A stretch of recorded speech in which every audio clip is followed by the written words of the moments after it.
has got to be really welcome news, Dougie, for the people and the economy in Belfast.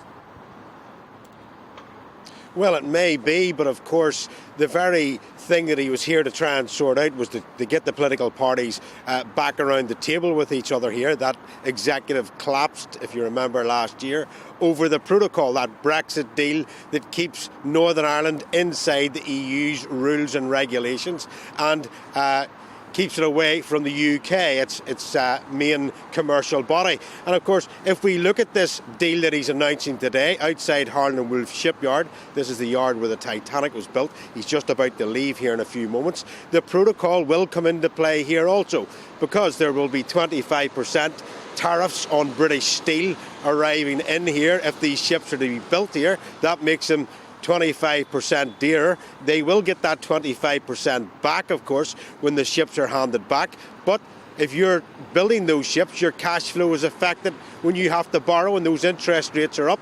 Of course, that's 25% plus the 3.5% on the interest rates that it would take.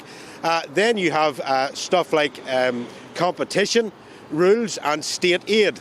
Are you allowed to give out state aid inside the EU? Not totally. Britain, of course, has those bills going through Parliament at the moment that will allow it to give state aid to companies as it sees fit.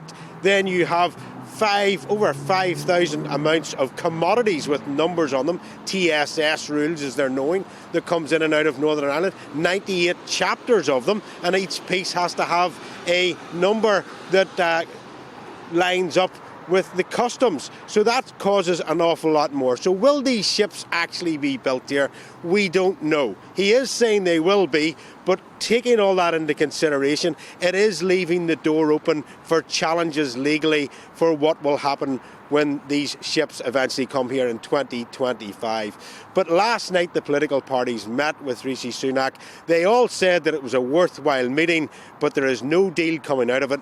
The Prime Minister is telling us that negotiations are going on at this moment with Europe, and we'll see how that goes later on in the week. Dougie, thanks very much indeed.